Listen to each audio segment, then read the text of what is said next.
Hi മക്കളെ, എവിടെ സാറാണ്. നമ്മൾ ഏറ്റവും പ്രധാനപ്പെട്ട ഒരു ടോപ്പിക് ഏറ്റവും പെട്ടെന്ന് തന്നെ നമുക്ക് കംപ്ലീറ്റ് ചെയ്യാം. What are the elements of state എന്നുള്ളതാണ്. ഇവിടെ നമുക്ക് 4 എലമെന്റ്സ് ആണ് നമുക്ക് കാണാൻ പറ്റുന്നത്. എന്തൊക്കെയാണ് 4 എലമെന്റ്സ്? പോപ്പുലേഷൻ ഉണ്ട്, ടെറിട്ടറി ഉണ്ട്, ഗവൺമെന്റ് ഉണ്ട്, സോവണിറ്റി ഉണ്ട്. ഇങ്ങനെ 4 എലമെന്റ്സ് ആണ് നമ്മുടെ ഒരു സ്റ്റേറ്റിന് വേണ്ടത്. ഓക്കെ, അപ്പോൾ ഈ ഓരോ എലമെന്റ്സ് നമുക്ക് എക്സ്പ്ലെയിൻ ചെയ്ത് പോകാം. നമ്മൾ ഫസ്റ്റ് വൺ പോപ്പുലേഷൻ ആണ്. നിങ്ങൾ ആലോചിക്കുക, വിതൗട്ട് പോപ്പുലേഷനും ടെറിട്ടറി മാത്രം ഉണ്ടായെങ്കിൽ അതിനൊരു സ്റ്റേറ്റ്, ഒരു രാഷ്ട്രം എന്ന് നമുക്ക് എന്ത് ചെയ്യാൻ പറ്റില്ല, ഡിക്ലെയർ ചെയ്യാൻ പറ്റൂല. അപ്പോൾ political philosophers argue that the state cannot exist without population. People have leading a role in the formation of state. അപ്പോൾ നിങ്ങൾ ആലോചിക്കുക, ഒരു ക്ലാസ് റൂം വിതൗട്ട് സ്റ്റുഡൻസ്, അതിനെ ക്ലാസ് റൂം നമുക്ക് പറയാൻ പറ്റില്ല, ലൈക്ക് ആസ് ഇൻഫ്രാസ്ട്രക്ചർ അല്ലെങ്കിൽ ബിൽഡിംഗ് മാത്രമാണ്. അപ്പോൾ അവിടെ സ്റ്റുഡൻസ് ഉണ്ടാകുമ്പോഴാണ് അതിനെ നമ്മൾ ക്ലാസ് റൂം ആയിട്ട് കൺസിഡർ ചെയ്യുന്നത്. അതുപോലെ തന്നെ ജനങ്ങളില്ലാതെ അതിനെ നമുക്ക് എന്ത് പറയാൻ പറ്റില്ല, ഒരു രാഷ്ട്രമാണ് നമുക്ക് പറയാൻ പറ്റില്ല. അടുത്താണ് ടെറിട്ടറി. കൃത്യമായിട്ടുള്ള അതിർത്തിയോട് കൂടിയിട്ടുള്ള ടെറിട്ടറി അല്ലെങ്കിൽ പറയുന്ന പ്രദേശമാണ് നമുക്ക് നെക്സ്റ്റ് വരുന്നത്.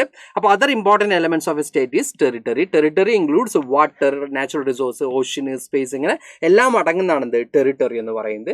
ഒരു സ്റ്റേറ്റ് റിച്ച് ആണ് പൂർ ആണോ എന്ന് എന്താ പറയാ, കൃത്യമായിട്ട് തീരുമാനിക്കുന്നതിൽ എന്തിനു വലിയ റോളുണ്ട്, ടെറിട്ടറിക്ക് വലിയ റോളുണ്ട്. നെക്സ്റ്റ് വരുന്നതാണ് ഗവൺമെന്റ്.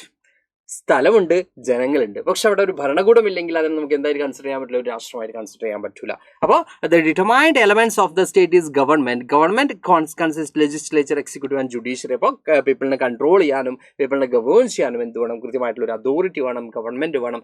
ഗവൺമെന്റ് എന്ന് പറയുമ്പോൾ നമുക്ക് കാണാൻ പറ്റും ലെജിസ്ലേച്ചർ ഉണ്ട്, എക്സിക്യൂട്ടീവ് ഉണ്ട്, അതുപോലെ തന്നെ ജുഡീഷ്യറി, ഇങ്ങനെ എല്ലാ പാർട്ടും അടങ്ങുന്നതാണ് ഒരു ഗവൺമെന്റ് എന്ന് പറയുന്നത്. Then the last one is sovereignty. ഇതൊക്കെ ഉണ്ട് ഒരു സ്റ്റേറ്റിന്. ജനങ്ങളുണ്ട്, ടെറിട്ടറി ഉണ്ട്, ഈ പറഞ്ഞ പോലെ തന്നെ പോപ്പുലേഷൻ ഉണ്ട്, ടെറിട്ടറി ഉണ്ട്, അതുപോലെ തന്നെ ഗവൺമെന്റ് ഉണ്ട്. ബട്ട് എന്തില്ല, സോവണിറ്റി ഇല്ല, പരമാധികാരമില്ല. അതിന് നമുക്ക് സ്റ്റേറ്റ് ആണെന്ന് പറയാൻ പറ്റില്ല. അതായത് ഒരു രാഷ്ട്രമുണ്ട്, പക്ഷെ ആ രാഷ്ട്രത്തിന്റെ കാര്യത്തിൽ പുറത്തുനിന്നുള്ള ആളുകളാണ് തീരുമാനമെടുക്കുന്നതെങ്കിൽ ആ രാഷ്ട്രത്തെ നമുക്ക് ഒരു രാഷ്ട്രമായിട്ട് കൺസിഡർ ചെയ്യാൻ പറ്റൂല. അപ്പോൾ ഇവിടെ നമ്മൾ പറയുന്നത് the most important elements of a state is sovereignty, പരമാധികാരം. ഒരു രാഷ്ട്രത്തിന്റെ അകത്ത് എന്ത് തീരുമാനിക്കണമെന്ന് തീരുമാനിക്കാനുള്ള അധികാരം കംപ്ലീറ്റ് ആയിട്ടും ആയിരിക്കണം ആ രാഷ്ട്രത്തിനാണ്. അപ്പോൾ ഇന്റേണൽ സോവണിറ്റി നമുക്ക് കാണാൻ പറ്റും, നമ്മുടെ രാജ്യത്തിനകത്ത് എന്ത് ഡിസിഷൻ എടുക്കണം നമ്മളാ തീരുമാനിക്കാം.